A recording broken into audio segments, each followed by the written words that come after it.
Y'all ever heard something that made your blood run backwards? Not just scared you, but made you question what's real and what ain't. I'm Sheriff Claude Thibodeau, been keeping the peace in Terrebonne Parish for 32 years. Seen my share of strange down here in the bayou. Gators that walk upright, lights that dance in the swamp, folks who practice the old ways. But nothing prepared me for what we found in the summer of 2019. If you're watching this from Louisiana, especially round the Atchafalaya Basin, you might want to check your phone right now. See if you got any recordings you don't remember making. Voice memos, videos, anything. 'Cause what happened here, it's still happening. Drop a comment. Ever recorded something in your sleep? Ever found audio on your phone you know you didn't make? That's how it started for us.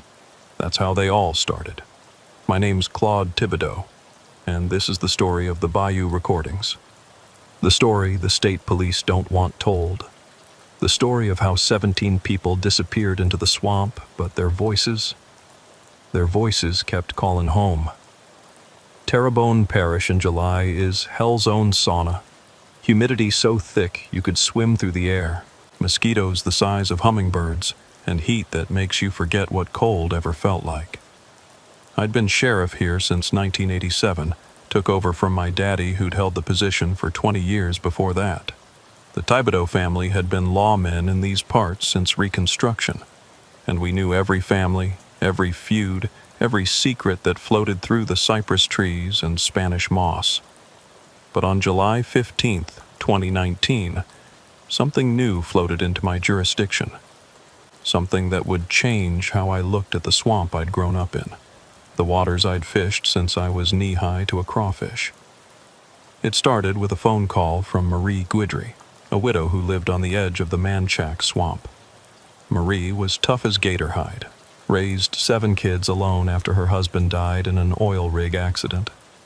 Not the type to spook easy. "Claude," she said, and I could hear the tremor in her voice. "You need to come out here. I found something. Something that ain't right." "What kind of something, Marie?" "It's my grandson, Tyler. He's been gone 3 days, you know that. But Claude, his phone was on my porch this morning, just sitting there like someone placed it gentle as you please. And there's recordings on it, new recordings, from after he went missing." I drove out to Marie's place, taking the old highway that runs alongside the levee. The Spanish moss hung heavy from the cypress trees, and the air was thick with the smell of stagnant water and decay. Marie lived in one of those old Acadian houses, raised up on stilts to keep the floodwaters at bay, painted that particular shade of blue that's supposed to keep the haints away. She was waiting on the porch, Tyler's phone in her weathered hands like it might bite her. Tyler was 19, good kid, worked on the shrimp boats during the season. He'd gone out frog gigging with some friends 3 nights back and never came home. We'd been searching the bayous, but in that maze of waterways, finding someone who doesn't want to be found, or can't be found, is like finding a specific drop of water in the Gulf. "Listen to this," Marie said, handing me the phone. Her hands shook as she pressed play on a voice memo dated July 14th, 2:47 a.m., a full day after Tyler disappeared. The audio started with static, like old AM radio, then cleared. It was Tyler's voice, but different. Flat. Mechanical almost, but still undeniably him.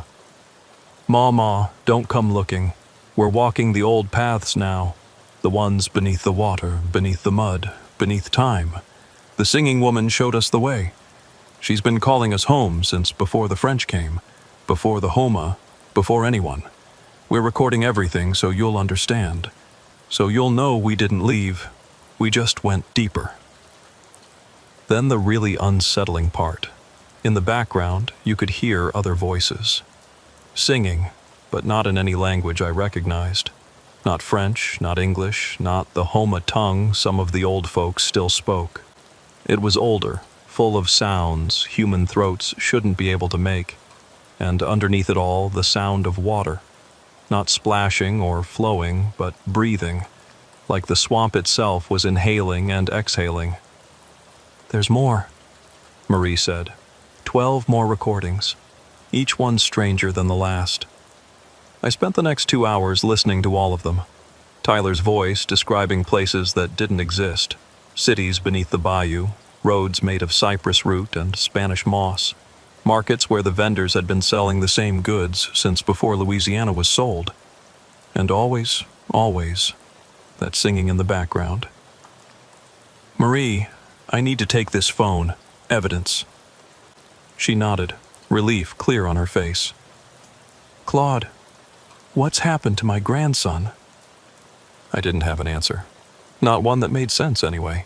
Back at the station, I had my deputy, Beau Melançon, pull up everything we had on missing persons in the parish over the last month. What we found made my blood chill despite the heat. 17 people missing in the last 30 days, ages 15 to 43. No connection between them that we could see. Different races, different economic backgrounds, different parts of the parish. But when we started calling their families, a pattern emerged. Every single one of them had left behind recordings. Amy Dupuis, 22, college student home for summer. Her phone was found in her abandoned car near Bayou Black. 37 voice memos recorded over the course of a week after she disappeared. Her voice describing a woman made of moss and moonlight who sang the old songs, the ones that made the gators dance and the dead wake up to listen. Robert Hebert, 35, offshore worker on his 2 weeks off. His wife found his phone in their mailbox 5 days after he vanished. The recordings were different. Him talking about walking through the bayou but being dry, breathing water like air, seeing the ghosts of everyone who'd ever drowned in these waters, and they were all heading in the same direction, following the song. Josephine Arsenault, 15, straight-A student from the good side of Houma. Her recordings were the worst, not because of what she said, but because of how happy she sounded, describing being pulled under the water, held down until her lungs filled, then breathing for the first time. Really breathing. Said the air had been poison all along, that water was what we were meant to inhale. I called in state police support, thinking maybe we had a cult situation. Maybe someone was drugging these people, making them hallucinate. Then, what? Keeping them somewhere? Killing them? But the recordings kept coming. New ones, on the phones we'd already collected as evidence. Phones that were locked in our evidence room, that had no signal, no battery power even. But every morning there'd be new recordings. Tyler's voice explaining the economics of the underwater markets, how they traded in years instead of dollars. Amy describing the architecture of sunken plantation houses, where the families still held their balls, dancing to music that had been playing continuously since 1793. Robert listing the names of every person who'd drowned in Terrebonne Parish since 1805, saying he'd met them all, that they were waiting for the rest of us to join them. The FBI sent 2 agents from New Orleans, Special Agents James Donnelly and Maria Santos. City folks who looked at our swamps like they were alien landscapes. They brought in tech experts, brought in cult specialists, even brought in a linguistics professor to analyze the singing and the backgrounds of the recordings. Sheriff Thibodeau, Agent Donnelly said after 3 days of investigation, "We've analyzed the audio extensively. These recordings are not being made by the missing persons." Come again? The voice patterns are perfect matches, but there are artifacts in the audio that suggest they're being synthesized. Someone with very sophisticated equipment is creating these recordings using voice samples from the missing persons. "That's impossible," I said. "Some of these folks barely ever recorded themselves talking. Where would someone get voice samples?" Agent Santos pulled up something on her laptop. Every single missing person used the same app, Cajun Connect. It's a local social media platform, very popular in southern Louisiana. Voice messages are a primary feature. So someone's using their voice messages to fake these recordings? That's our working theory. Someone with access to the app's servers, technical expertise, and a very specific agenda. But that theory fell apart the next day when Josephine Arsenault walked out of the swamp.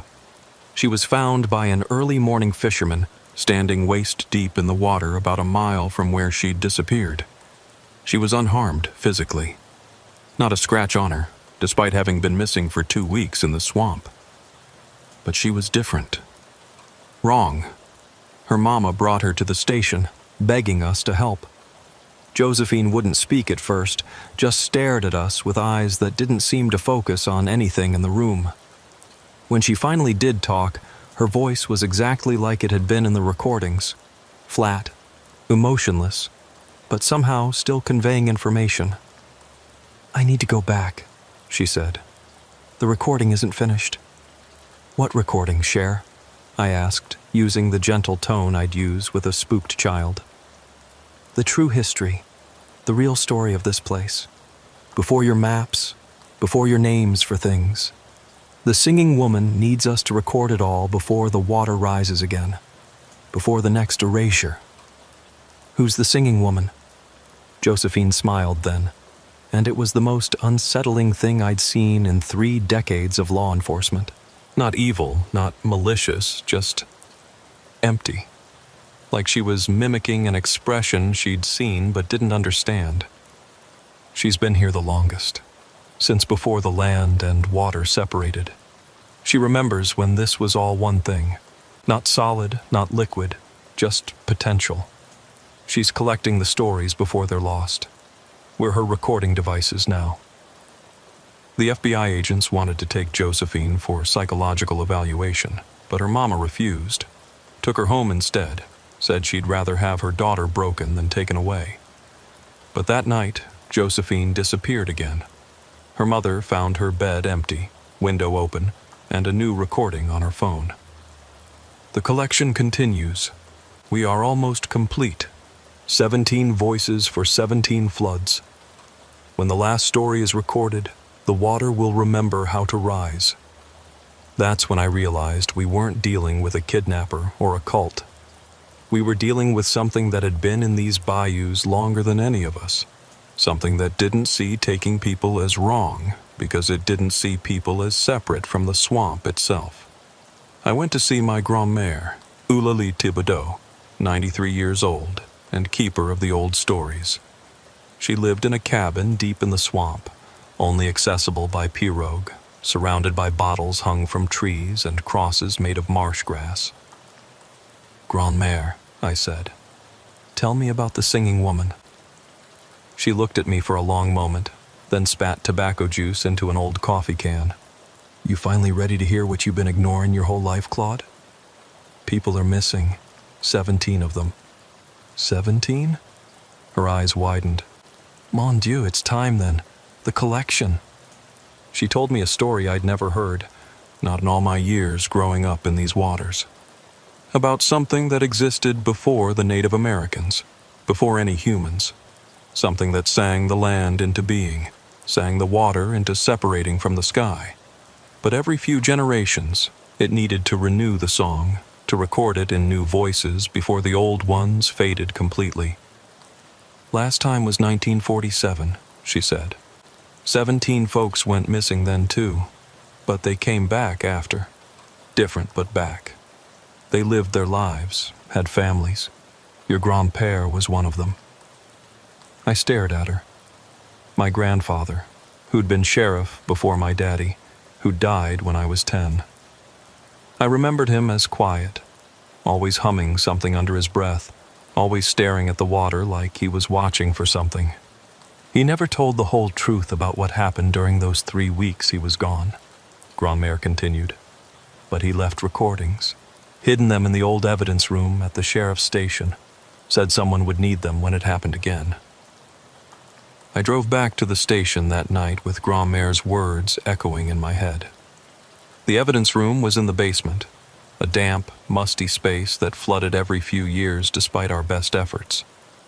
We'd moved most everything important upstairs decades ago, but the old files, the cases from the 40s and 50s, they were still down there, moldering in filing cabinets that hadn't been opened in my lifetime.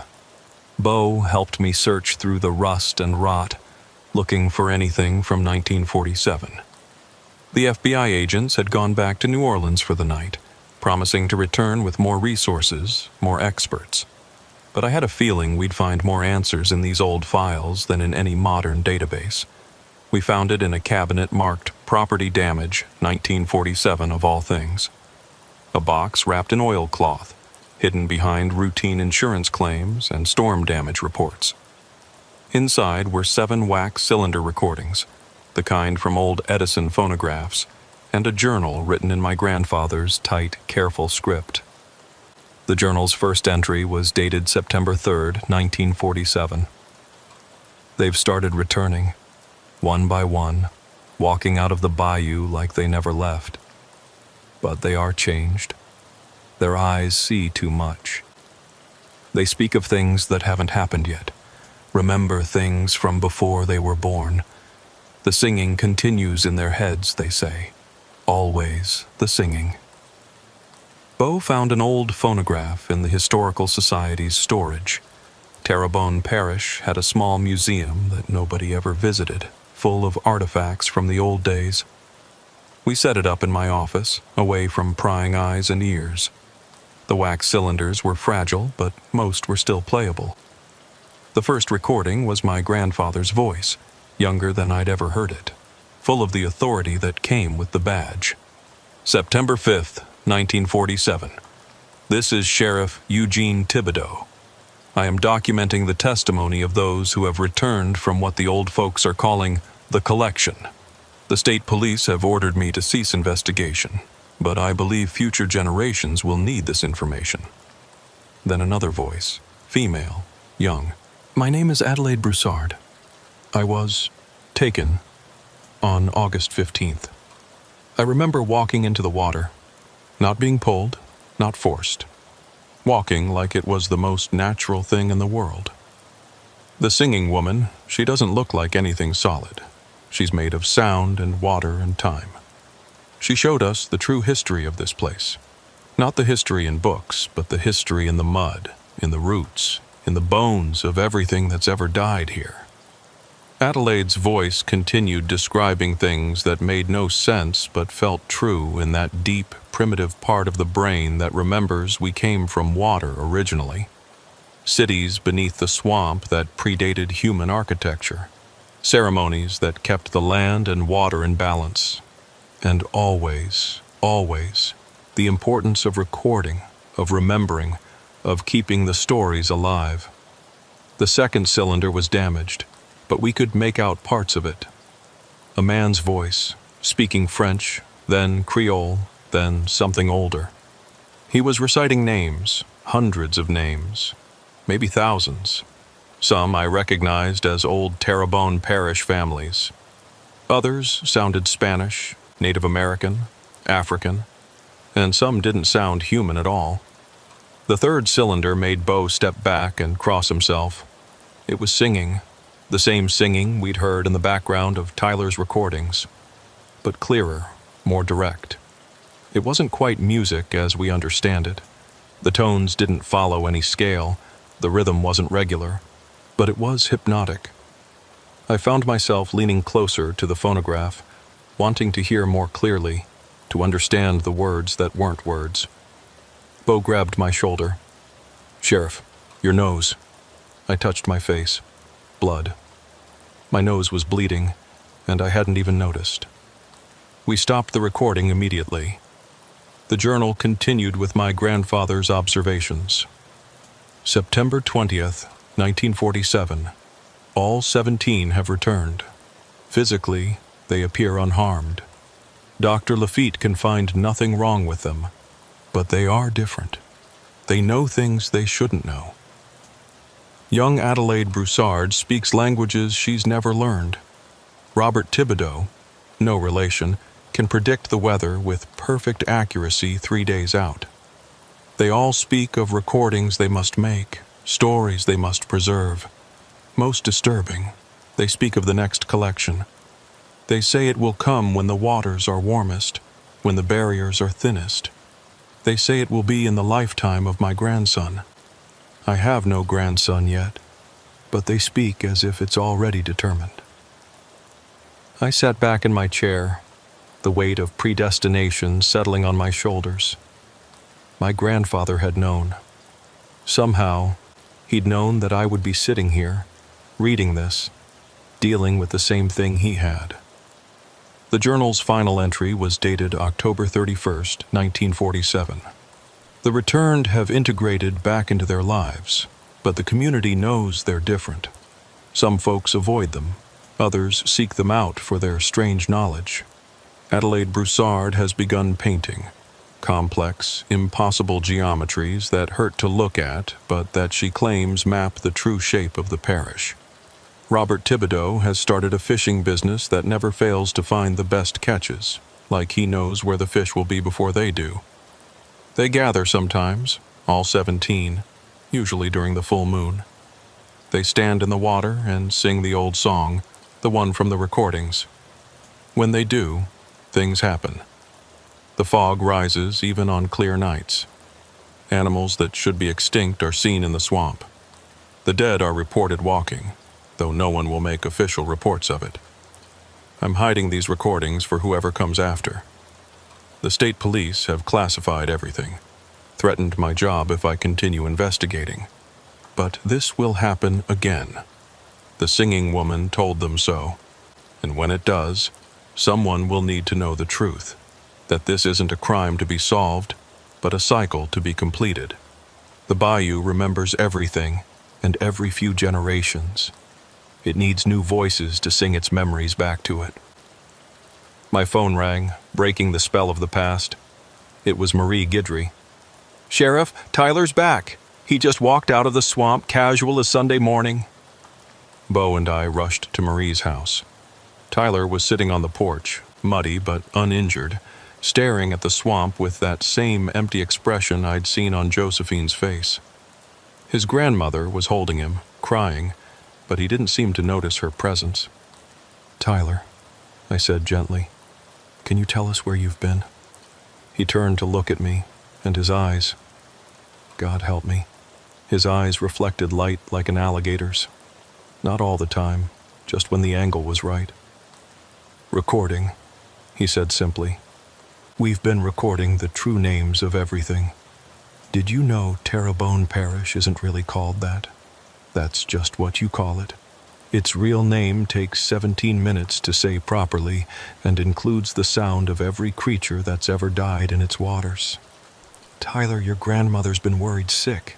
He looked at Marie like he was seeing her for the first time. "Mama, you look older.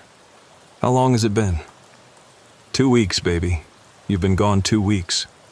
"No," Tyler said, shaking his head slowly. "No, it's been much longer than that. We've been recording for..." He paused, confusion crossing his face. "Time moves different down there, sideways sometimes. We recorded the founding of New Orleans, but also its ending. Both happened, happening, will happen."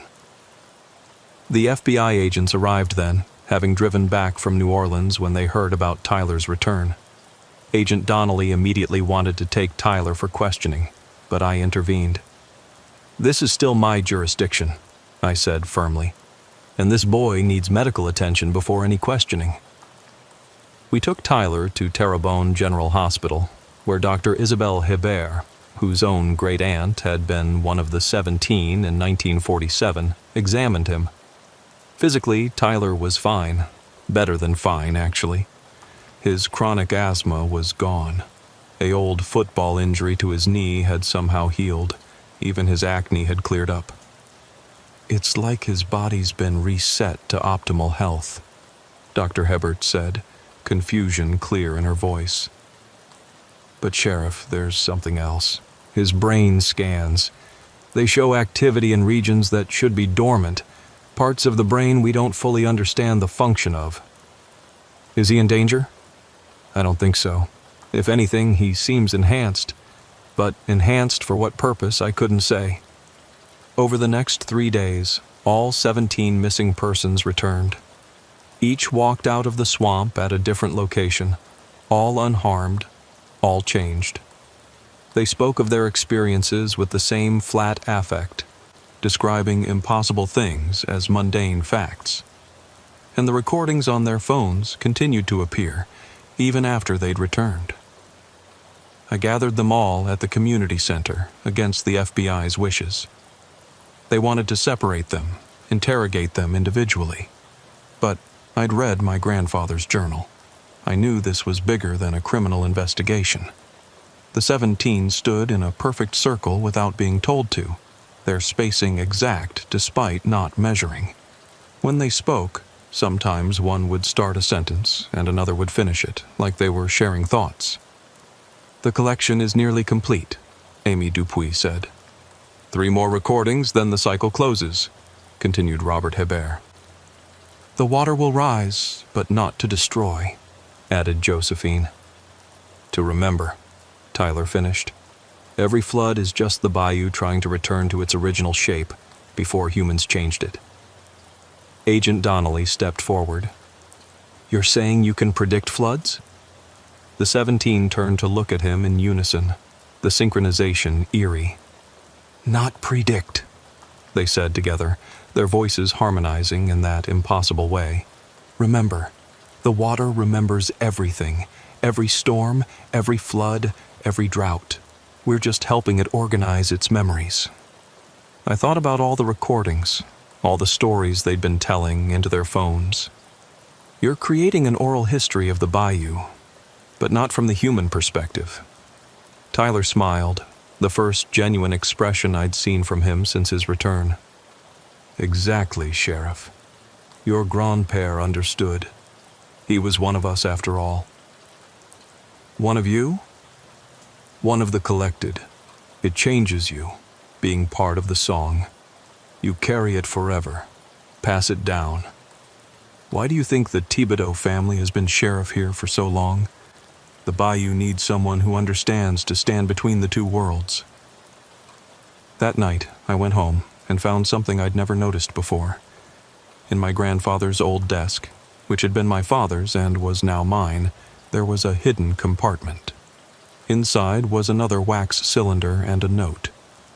"For my grandson Claude, when the time comes, the collection must be completed, but it must also be contained. You are the bridge. You must ensure both worlds survive the recording. The water will rise on the 3rd night after all 17 return. Be ready. Eugene Thibodeau, 1962. 15 years after he'd dealt with the collection, my grandfather had left this for me. I'd been born in 1963. I played the wax cylinder. It was my grandfather's voice, but older, wearier. "Claude, if you're hearing this, then the 17 have returned. You have 3 nights before the water rises. Not a flood like you know. The water will rise into the air, into the trees, into dreams. The boundary between the bayou and everything else will dissolve for 1 night. During that time, the final recordings must be made. The collected will sing the old song, and new voices will join them. Some will choose to stay in the water world. Others will return. Your job is to make sure those who want to return can find their way back. The singing woman isn't evil, Claude. She's necessary. She's the memory of this place, going back to when it was all one vast water, before the land rose, before the separations. Every culture has a flood myth, because every culture remembers when the waters covered everything. Here in the bayou, that memory is strongest. The singing woman keeps it alive, keeps the balance between what was and what is. On the 3rd night, gather the 17 at the old cypress grove. You know the one, where we used to fish when you were a boy. Bring recording equipment, modern equipment, not these old cylinders. The song must be preserved in whatever medium the current generation uses. That's part of the collection, updating the format of memory. And Claude, some people will be drawn to join them. Don't stop them if they truly want to go. The water world needs new voices every generation, just as our world needs those who remember. The hardest part of your job will be knowing when to let go. I sat in my office until dawn, listening to the rain that had started around midnight. Not a storm, just a steady, patient rain, like the sky was practicing for something bigger. Through my window, I could see the 17 gathered in the parking lot, standing in the rain, faces turned up to the sky, mouths open like they were drinking in more than just water. The second day after their return, the 17 began to change more noticeably. Their eyes developed a film, like a nictitating membrane you see on alligators. They could stay underwater for impossible lengths of time. Robert Hebert was clocked at 43 minutes during an impromptu test by the FBI. Most disturbing, they started speaking in harmony without meaning to, their voices layering into that singing even during normal conversation. Agent Donnelly wanted them quarantined. Agent Santos wanted them studied. But I knew from my grandfather's journal that trying to contain them would be like trying to contain the tide itself. "Y'all don't understand," I told the federal agents in my office. "This ain't a disease or a crime. It's something that's been happening here longer than Louisiana's been a state, longer than America's been a country." "Sheriff Thibodeau," Agent Donnelly said, his patience clearly wearing thin. "We have 17 American citizens who were missing and have returned with unexplained physiological changes. They're talking about floods, about people choosing to live underwater. This is clearly a mental health crisis, possibly brought on by some unknown toxin in the swamp." "Then explain the recordings," I challenged. "New ones appearing on phones with no power, locked in evidence." He couldn't. Nobody could. But that didn't stop them from trying to impose federal authority on something that predated the very concept of federal anything. That afternoon, 3 more people walked into the swamp. Not disappeared, walked. In full view of their families, fully conscious, fully aware. They just walked into the water and didn't come back up. The first was Adelaide Broussard. Not young Adelaide who'd been taken in 1947, but her granddaughter, also named Adelaide, who was 73 years old and had terminal cancer. She left a note. "Grand-mère always said the water could heal anything if you were brave enough to breathe it. I'm ready to be brave." The second was a 10-year-old boy named Marcus DuPont, who'd been deaf since birth. His mama said he woke up that morning claiming he could hear singing, the most beautiful singing, coming from the swamp. She tried to stop him, but he slipped away during lunch and walked straight into Bayou Black. The third was Deputy Beau Melanson. I had sent him home the night before, told him to get some rest, but his wife called me around 3 p.m., hysteric. Beau had been standing in their backyard, staring at the retention pond behind their house, and then just walked in. She said he looked peaceful, even smiled at her before going under. I rushed to their house with a dive team, but the retention pond was only 6 feet deep and we could see every inch of the bottom. No Beau. His wife showed me his phone, a new recording in his voice. "Sheriff, I'm sorry, but I've been hearing it my whole life, that singing. My mère used to tell me stories about the water people, the ones who chose to go back to the old way. I thought they were just stories. But when I heard those cylinders, when I heard that song, I recognized it. I've been dreaming it since I was a child. The 17 need witnesses from our side. They need someone to record from a different perspective." I volunteered. The FBI wanted to drain the pond. I had to physically stand between them and the excavation equipment they'd brought in. "You drain that pond, you might kill him," I said. "Wherever he is, he's alive, and he chose this." "Sheriff, you're talking about people breathing water. That's physically impossible." So's recordings appearing on dead phones, but here we are. That night I couldn't sleep. I drove out to the old cypress grove my grandfather had mentioned, the place where we'd fished when I was young. It was a sacred spot, the locals said, where the Houma Indians used to perform ceremonies.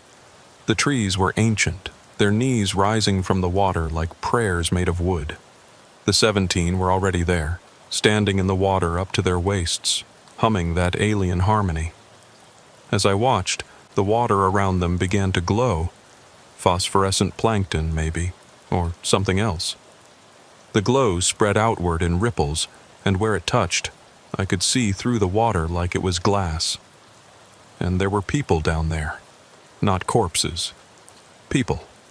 Walking on the bottom of the bayou like it was dry land. I saw Beau, his uniform replaced with something that looked like it was woven from Spanish moss and fish scales. I saw Marcus, the deaf boy, conducting a chorus of people I didn't recognize. Some were dressed in modern clothes, others in styles from decades past. A few wore what looked like Native American regalia, and some wore nothing but the water itself, shaped into almost human forms. Mon Dieu, I breathed, and Tyler heard me. Sheriff, he said without turning around. Tomorrow night the water rises. Your grand-père left instructions, didn't he? How did you know? He's down there. Tyler pointed to the water. Eugene Thibodeau. He's been waiting. He says you're doing good, but tomorrow will test you. Some will choose water, some will choose land. You have to let them choose. Tyler, what happens to those who go into the water? Where do they go? Tyler turned to look at me, and in the phosphorescent glow, I could see straight through his eyes into something vast and ancient behind them. They go home, Sheriff. To the first home. Before we crawled onto land, before we grew lungs, we were water things. The singing woman, she remembers. She keeps the door open for those who want to return. It's not death. It's just a different kind of life. And the recordings? Stories have to be told, Sheriff. History has to be remembered. But not just human history. The history of the water, the land, the things that existed before words. We're translating it into sound because that's what you can understand. But down there, stories are told in currents, in temperature changes, in the dance of sediment. I thought about all the missing persons cases that were never solved in the parish. All the people who'd vanished into the swamp over the generations. How many are down there? Thousands, Tyler said simply. Going back to before the French, before the Spanish, before anyone kept count. Every culture that's lived here has contributed voices to the song. That's why Louisiana sounds like nowhere else. We're singing with the voices of the drowned, the chosen, the remembered. The next day, the third day, dawned strange. The air was thick, thicker than usual even for Louisiana summer. The barometric pressure was wrong. My joints ached like a storm was coming, but the sky was clear. Animals were acting spooked.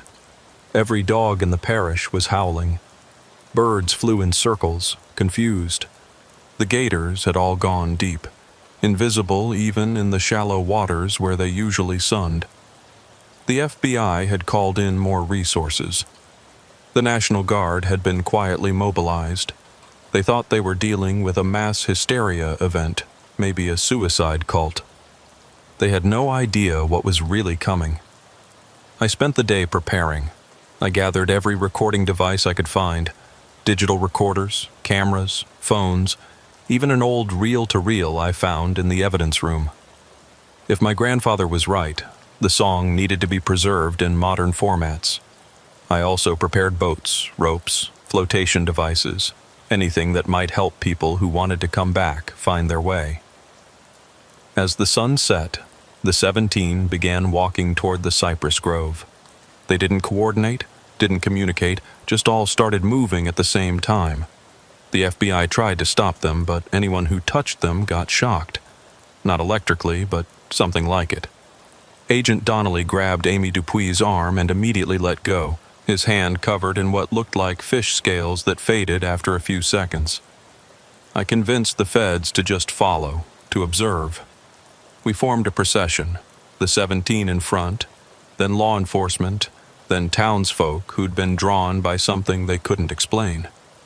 By the time we reached the grove, there were maybe 200 people there. The water was already wrong. It stood higher than it should, defying gravity, forming walls of water that held their shape without falling. As the 17 waded in, the water rose to meet them, wrapping around them like a living thing. And then the singing started. Not just from the 17, but from the water itself. Every voice that had ever joined the singing woman's chorus, all harmonizing in a language older than human speech. The recording devices I'd brought all turned on by themselves, capturing something that shouldn't have been able to be captured. The water rose, not flooding, but lifting. It formed columns, arches, impossible architecture made of liquid. And in that water architecture, we could see the other side. The bayou as it existed in the water world. Cities of shell and bone, markets where the vendors were half human, half fish, roads that were currents, buildings that were whirlpools. "Now," Tyler said, his voice carrying despite the overwhelming song, "choose." And people did. Adelaide Broussard's granddaughter stepped forward, her cancer-ravaged body straightening as she entered the water. She looked back once, smiled, and dove into a column of water that was flowing upward. We watched her transform, not into something monstrous, but into something graceful.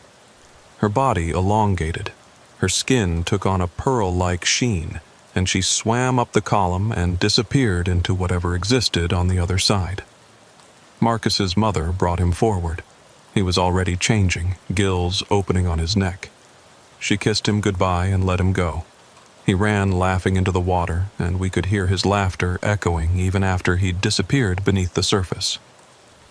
But not everyone chose water. Of the 200 people there, maybe 30 entered the water world. The rest of us stood witness, recording, remembering. Beau appeared in one of the water columns, looking healthier than I'd ever seen him. He was recording too, holding something that looked like technology but made of coral and electricity generated by electric eels. He waved at me, mouthed, "Thank you," and then turned to document something behind him. A ceremony, maybe, or a celebration. The singing reached a crescendo, and then something vast rose from the center of the grove. The singing woman. She wasn't a woman, really. She was a suggestion of femininity made of water and sound and time. Ancient beyond measure. Beautiful in the way a storm is beautiful. Terrible in the way the ocean is terrible. She had no face, but somehow she was looking at each of us. Into each of us. When she spoke, it wasn't in words, but in pure meaning that our brains translated into language. The collection is complete. The stories are preserved. The balance is maintained. In another generation, when the waters warm beyond measure, when the land forgets its shape, we will call again. Some of you will remember this night as a dream. Others will carry it as truth. Both are correct. The bayou remembers everything, dreams and truth alike. She turned to me specifically, and I felt the weight of generations of sheriffs who'd stood where I stood. Guardian of the threshold, keeper of the peace between worlds, your line has served well. Continue to stand between, to translate, to protect both shores. The recordings will help others understand when the time comes for understanding. And then, as suddenly as it had begun, it was over. The water fell back to its normal level. The 17 stood in the grove, looking dazed, but satisfied. The 30 who'd chosen water were gone, but their families could feel them somehow, knew they were alive, just elsewhere. The FBI agents stood slack-jawed, their equipment having recorded everything but their minds struggling to process it. Agent Donnelly looked at me with a mix of fear and awe. What do we tell Washington? The truth, I said. That there was a mass hallucination event caused by swamp gas, that the missing persons cases are closed, bodies non-recoverable, that Terrebonne Parish should be monitored for similar events but is currently stable. That's not the truth. It's the truth they can handle. The real truth? That's in the recordings, for those who need to know when they need to know it. The aftermath was harder than the event itself. How do you go back to normal after watching 30 people, including your deputy and 3 children, choose to live underwater? How do you write reports that satisfy federal agencies while protecting truths that would either be dismissed as insanity or trigger investigations that could destroy the delicate balance between worlds? The 17 who'd been collected stayed for another week, helping us understand what had happened. They were different now, more human than they'd been immediately after returning, but still carrying something otherworldly in their eyes. Tyler Guidry spent hours with me, translating the recordings into something approaching comprehensible narrative. The recordings ain't just history, he explained as we sat in my office, listening to playback that sounded like whale song mixed with jazz funeral. They're instructions, blueprints. The water world, it ain't separate from ours. It's the same space, just experienced different. Like how a fish and a bird can be in the same place but live in completely different worlds. But Bo, the others who went under, they're breathing water now? They're breathing, period. Water, air, it's all medium for oxygen. Their bodies changed to process it different. Evolution in reverse, or maybe sideways. Tyler pulled out his phone, showed me a video that shouldn't exist. It was Bo, clear as day, standing in what looked like a courtroom made of cypress root and mud, presenting evidence in a case. He's still a deputy sheriff, just for a different jurisdiction now. The FBI took thousands of hours of recordings with them when they left. Agent Donnelly pulled me aside before they drove off. Sheriff Thibodeau, I've been with the Bureau for 15 years. I've seen things that don't make it into official reports. But this is beyond classification. What do you suggest I do? File it under unexplained phenomena. Reference the 1947 incident if you can find those records, and recommend minimal federal intervention. The parish has been handling this for generations. We'll continue to handle it. And if it happens again? When it happens again, I corrected. My family will still be here. We'll still be the bridge. He shook my hand, and I could see in his eyes that he'd be back someday. Not as an agent, but as someone seeking answers to questions he couldn't stop asking. Agent Santos left her card. On the back, she'd written, "The water remembers everything. Some of us are just learning to listen." I had a feeling she understood more than she'd let on. The families of those who'd chosen water handled it different ways. Some mourned as if their loved ones had died. Others celebrated as if they'd moved to a foreign country for a better life. Marcus's mother started leaving recordings on her phone for him, telling him about her day, singing him lullabies. She swears he responds sometimes, that she finds recordings on her phone she didn't make, of him telling her about learning to sing in frequencies humans can't normally hear. Adelaide's family had the strangest reaction. Her daughter brought me a painting Adelaide had done in 1952, 5 years after her return from the first collection. It showed the cypress grove, the water rising, and in the background, barely visible, the figure of an old woman walking into a column of water. The face was clearly Adelaide's, but Adelaide as she would look at 73, dying of cancer, choosing water over suffering. She knew, her daughter said. Grand-mère knew her whole life that Adelaide would go back. She painted it before I was even born. The recordings themselves became my obsession, not just the new ones, but the old wax cylinders from 1947 and others I found dating back even further. The Terrebonne Parish Historical Society had recordings from the 1920s that no one had ever properly cataloged. I found a diary from 1863 describing the same phenomenon, 17 people walking into the water during the Civil War, when the parish was distracted by larger conflicts. 3 months after the collection, I got an unexpected visitor, Dr. Camille Fontenot from LSU's anthropology department. She was in her 60s, silver-haired, with the kind of sharp intelligence that saw through bullshit immediately. "Sheriff, I've been studying the recordings you sent to the university," she said, sitting across from my desk. "I've also been studying similar phenomena worldwide. The siren stories from Greece, the Slavic Rusalka, the Scottish Kelpies. They're all describing the same thing. Points where the boundary between water and air-breathing life becomes permeable.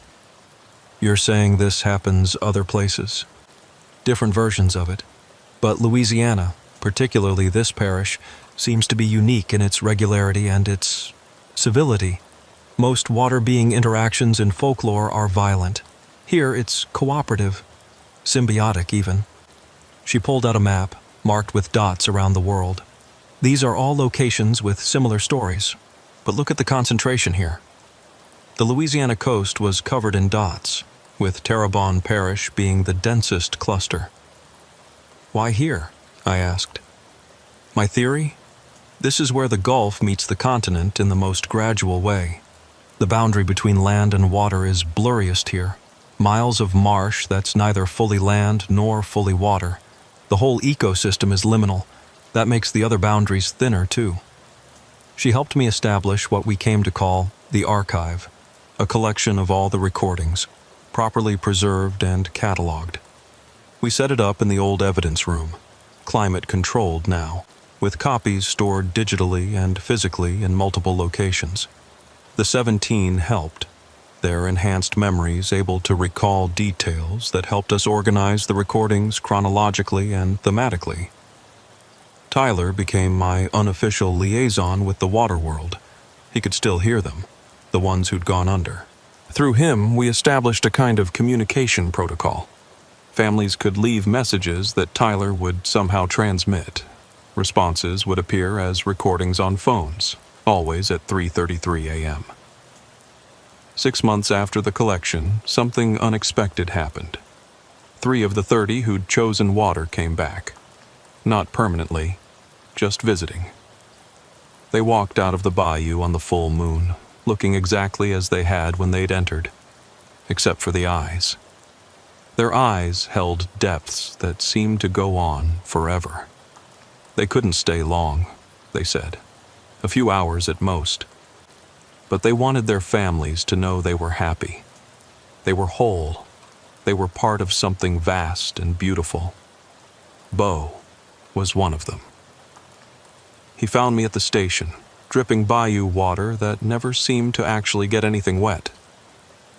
"Sheriff," he said, and his voice had harmonics now, like multiple versions of him speaking at once. "I need to show you something." He led me back to the cypress grove, and at the water's edge, he pulled out what looked like a recorder made of polished driftwood and mother-of-pearl. "The water world has its own archives," he said, "going back to when the first humans settled here, and before. The singing woman wants to share them with you. Trade, she calls it. Your stories for ours." He played the device, and I heard history from a perspective I'd never imagined.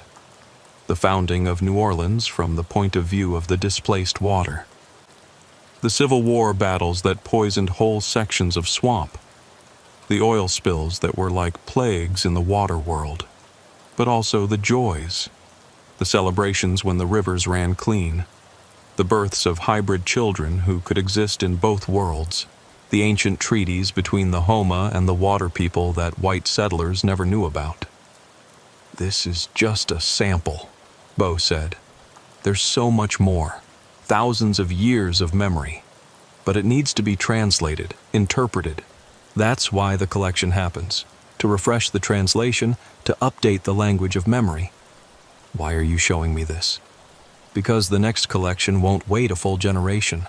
The waters are warming faster than expected. The boundaries are getting thinner. Maybe 20 years, maybe less. Your successor needs to be prepared." "I don't have a successor. I don't even have kids." Bo smiled, and for a moment he looked fully human again. "You will. A daughter. She'll be sheriff after you. She's already chosen, just not born yet." Before I could ask more, he walked back into the water, disappearing between one step and the next. A year later, my wife Caroline told me she was pregnant. We'd been trying for 10 years, had given up hope. But somehow, after the collection, it happened. Our daughter was born during a thunderstorm that flooded half the parish. The nurse said she'd never seen a newborn so calm during such chaos. She just stared at the rain against the window like she was listening to a familiar song. We named her Melody. Melody Thibodeau, future sheriff of Terrebonne Parish, keeper of the threshold, guardian of the archives. The recordings continue. New ones appear regularly now, not just from the collected 17 or the 30 who chose water, but from others.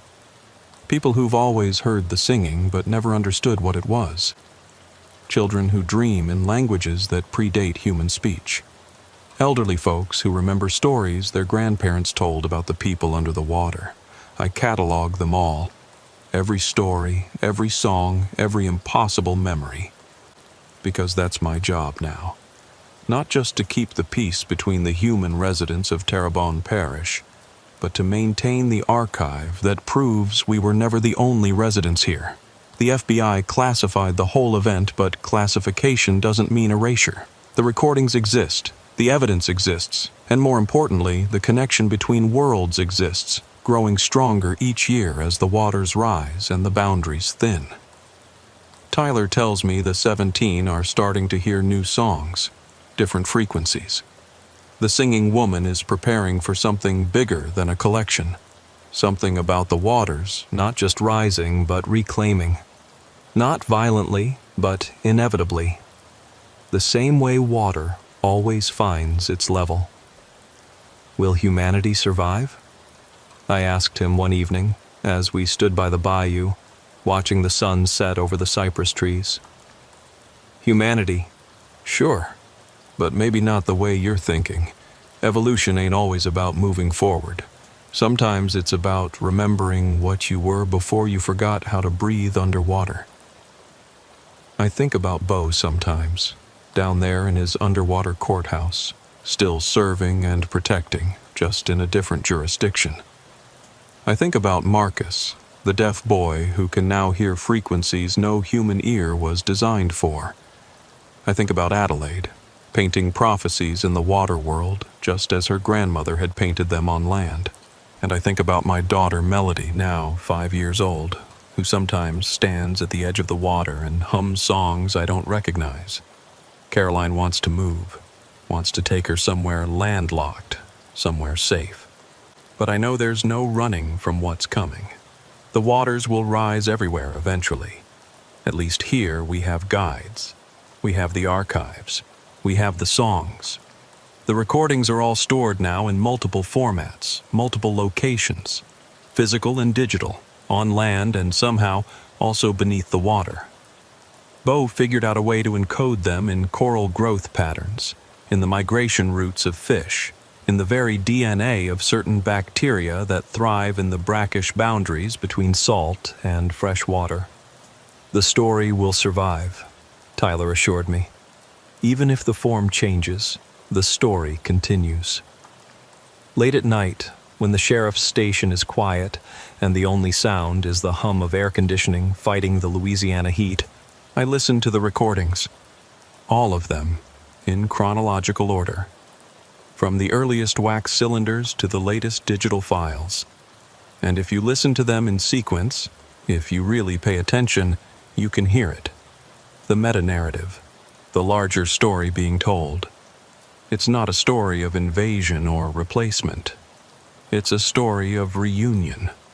The land and water were one once, before the great separations, before consciousness divided things into categories like us and them, wet and dry, human and other. The singing woman remembers that unity. The collections are her way of keeping that memory alive, of maintaining the possibility of reunion. In 2019, 17 people disappeared into the bayous of Terrebonne Parish. They all came back, changed, but alive. 30 more chose to go under, to breathe water, to join the song. They're still there, still alive in their way, still part of the larger story being told in currents and tides. The next collection will come sooner than expected. The waters are warming, the boundaries thinning, the song getting louder. When it happens, Melody will be old enough to understand, maybe old enough to help. She already knows more than she should, already hears more than most. But that's how it is in Terrebonne Parish. We live between worlds, between water and land, between memory and forgetting. We keep the archives, maintain the recordings, guard the threshold. Not because we're special, but because someone has to. Someone has to stand witness when the boundaries blur. Someone has to translate between those who breathe air and those who breathe water. Someone has to remember that we all came from the water once, and maybe, someday, we'll all return. The recordings are there for those who need them. For those who hear the singing and don't understand. For those who dream of breathing water and wake up gasping. For future generations who'll need to know that this has happened before and will happen again. The bayou remembers everything. And now, thanks to the recordings, so do we. End recording. Sheriff Claude Thibodeau, Terrebonne Parish, Louisiana, December 2019. Archive note. This recording is one of 3,847 currently stored in the Terrebonne Parish collection. For access to additional recordings, approval must be obtained from the current threshold guardian. The water continues to rise. The song continues to play. The archive continues to grow. Some stories never end. They just go deeper.